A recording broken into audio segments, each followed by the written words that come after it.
He knocked me over. I landed on the dog bowl. This one's wife. Harry's friends massacre her. Hello, I'm H.G. Tudor.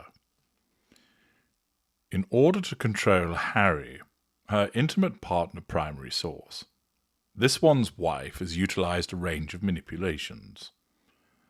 During the golden period, when they first got together, and she first ensnared him, these were largely benign in nature.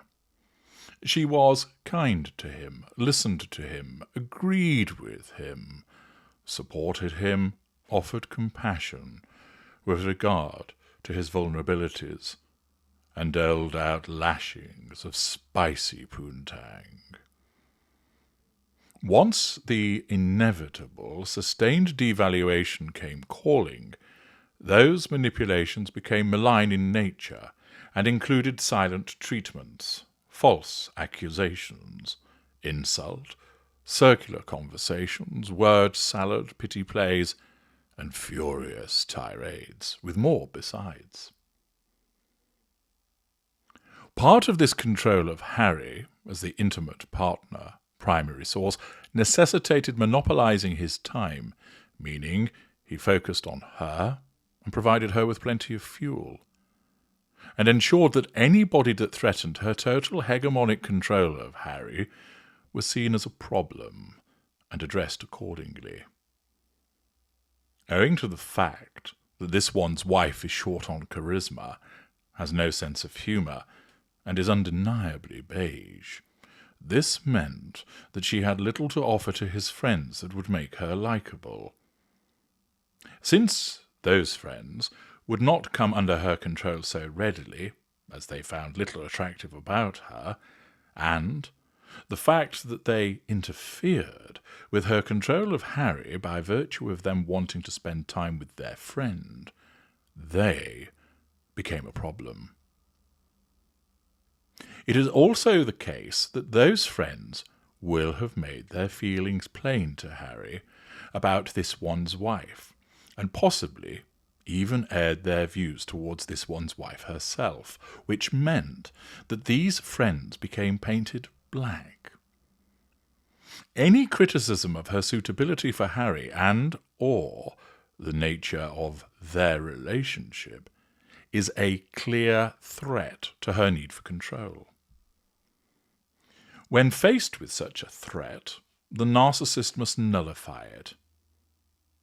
This might be done directly, for instance, this one's wife confronting the relevant friend and arguing with them, insulting them, and explaining that they do not know her. Possibly a flirtatious pity play, suggesting that if they just got to know her and give her a chance, they'll realise that she's the best thing that has ever happened to Harry. In other instances, she will complain to Harry, sometimes using the truth of what has been said, often inventing it, in order to convince Harry that he should no longer bother with that particular friend because they said something horrible about her. The result is that the narcissist tightens his or her grip on the intimate partner primary source, and the intimate partner primary source finds that they are not seeing their friends as often, and sometimes end up losing that friend, who has no time for the victim, as a consequence of their assimilation into the world of the narcissist and taking the narcissist's side. It is invariably the narcissist that wins out in this scenario, at least initially, because the intimate partner primary source is in the throes of the golden period, and therefore not only believes what the narcissist tells them, but they also don't listen to the genuine concerns of friends, because they are so besotted with their new paramour. This was aptly demonstrated when William sought to warn Harry about the speed at which the relationship with Tao was proceeding. Harry did not listen and interpreted this as envy, his own narcissistic trait of pride being manipulated by his emotional thinking, and being manipulated by this one's wife so that he was pleased by the reaction, as he finally felt he had something that William did not. This has led to Harry losing contact with not only his family, but also many of his friends. Friends who have, for the most part, stayed silent about this one's wife. Yes, it is known they were not particularly impressed with this one's wife, and in some instances disliked her, but we were not familiar with what actually happened, nor their actual views about her. That is, until now. As a consequence of sterling undercover work by Mo Lester, we are able to reveal to you what Harry's friends had to say about this one's wife, and you had better lay down the plastic sheeting, because it is a massacre. Mo first managed to obtain the views of Titus Uxorius Farquharson, who was pals with Harry at Eton. Sure, so Henna's was such a laugh when we were at school, you know. Always up for japes such as insulting people who could not answer back and pulling his pud into somebody's tuck box. Halcyon days. We were very much brothers, yeah. Well, this carried on once we had left school, and you always knew Henna's was up for a sesh or a quick round of hunt down the Povo. Anyway, when she came on the scene, he turned into a right bore. The chaps had organised for him to do the Nudie 500, where you down half a bottle of Finlandia and then run stark bollock naked around the 500 statues in the gardens at Uxorius House. Except he backed out, because he said that she had just given his Fanta pubes a trim, and she was worried that little Henna's would get a cold. Boring. What a killjoy she was. Early insight into how this one's wife affected the relationship between Harry and a school friend. As you know, Harry spent time in the army, and he maintained excellent relations with those he served with. Mo Lester spoke to one of his friends who attended Sandhurst with him, Major Lee Bombastic. He shared his thoughts about the impact of this one's wife on his friendship with Harry.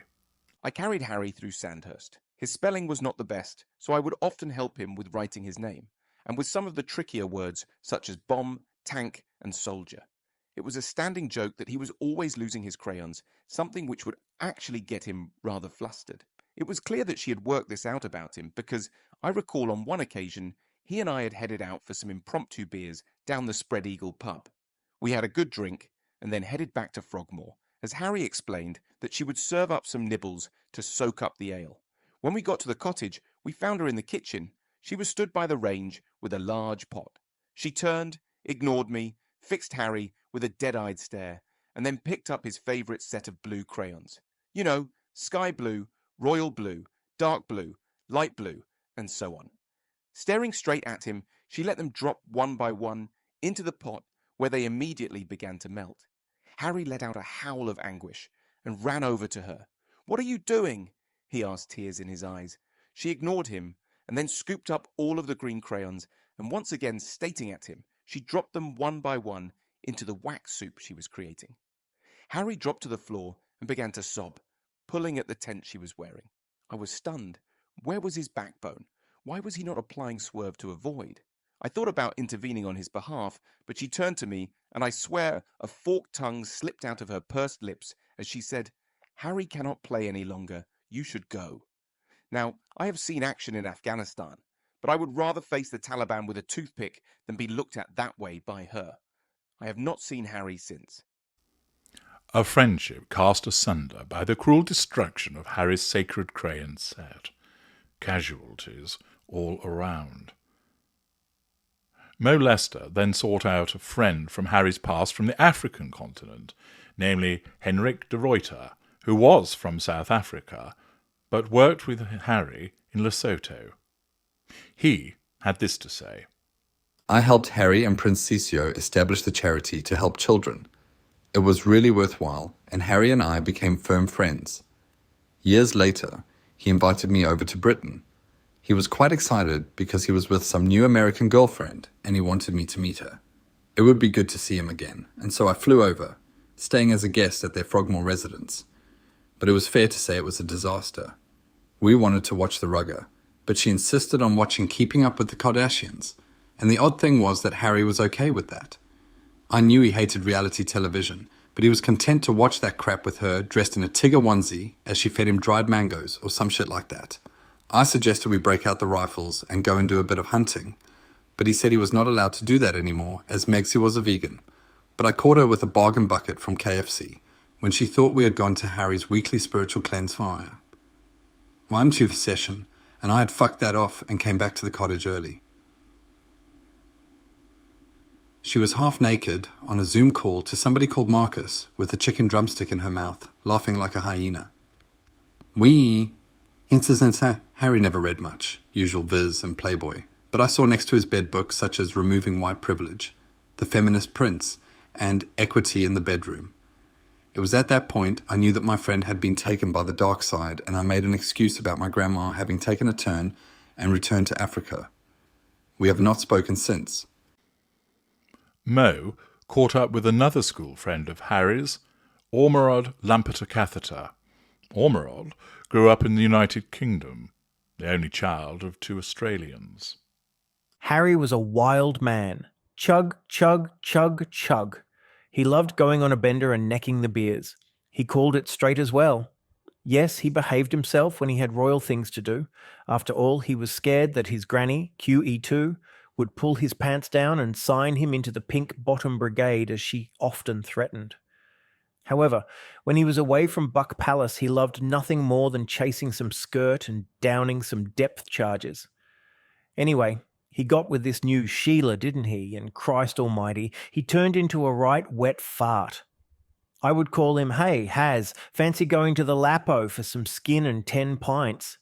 I would ask him and he would hesitate, and suddenly her voice would speak, loud and clear, saying, "No, Harry, no going out. You need to help me choose the scents for the wedding." And he would make this strange little noise, almost like a strangulated sob, and say, "Maybe next time."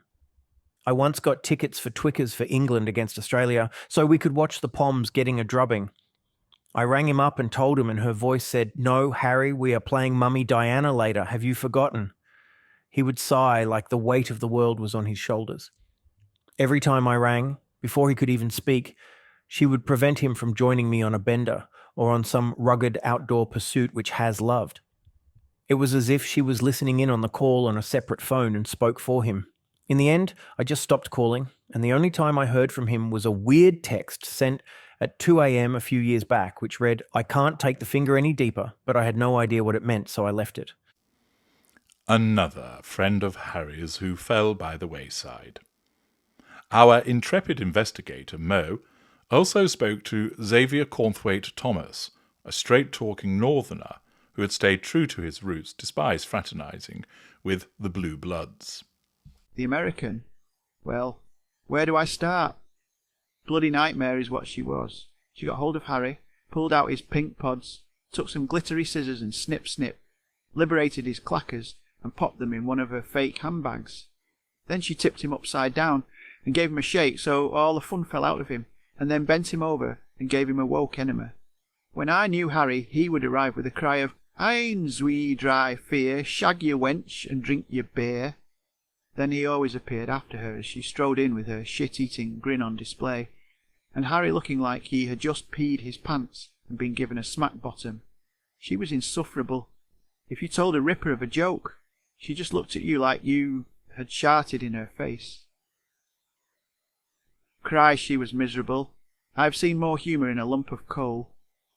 Early on we tried to make her welcome, you know, invite her along to dinner with the rest of the gang, but all she did was bloody moan. Is this cheese non-binary? And is this affirmative action salmon? And can you direct me to the gender-neutral bathroom? I told her the privy was out back, and to be done with it. I took Harry to one side and told him straight, "Mate, she's boring. She has no sense of humour. And she is using you. Get out before it is too late." But he just said, "Mate, she lets you do anything and she can channel my mum's spirit." I knew then that he was a lost cause. Poor Harry, a fallen soldier. Xavier, with a no-nonsense recollection there. Mo Lester also managed to speak to a female friend of Harry's. Tabitha Coote-Glass added her thoughts about the loss of her friendship with Harry because of this one's wife. "Oh, yes. I never forget the first time I met her. Lord alone knows what she was wearing, but it looked like she had put it on in a wind tunnel. Did not suit her at all, and yet she swanned around the drinks reception as if she was the hostess. I did notice her steal a gem-encrusted bottle opener and deliberately scratch an antique console table with a key. Nasty piece of work. Harry was smitten, though, which was a huge disappointment to us all. It was traditional on first meeting the gang for the new arrival to say a little bit about themselves by way of introduction. Nothing too detailed, just, "Hi, I'm Tabitha, daughter of the 7th Earl of Highbury, and I work in a literary agency 3 days a week. My horse is called Copenhagen and ski mainly at Verbier." You know, that kind of thing. Well, she stood up to address us all and gave us 10 minutes as she read out her IMDb profile. Harry must have been on the posh as he was grinning away and nodding enthusiastically, whilst everyone else was looking at one another, wondering who on earth this woman was. She then went and drank out of the finger bowl, and when we toasted the Queen at dinner, she said, "To Oprah." I managed to have a word with Harry when she was sending some of the guests in to a coma talking about something called Suits. I had no idea she had worked in retail. Anyway, I suggested to Harry, gently you know, that maybe she was not the right kind of filly for him, but he just slapped me on the backside and asked me if I was horny. Unfortunately for him, she saw this, marched over, and I swear on the graves of the Highbury elders, she just stared at him until he bowed his head and held out his hand like a paw. And she dragged him away and they left. Never saw him again. Ghastly woman. Well, there we have it. The views of several of Harry's friends about this one's wife. A sorry story of how the Duchess of Delusion removed him from several solid friendships as a necessity of controlling him herself. I'm H.G. Tudor. Thank you for listening.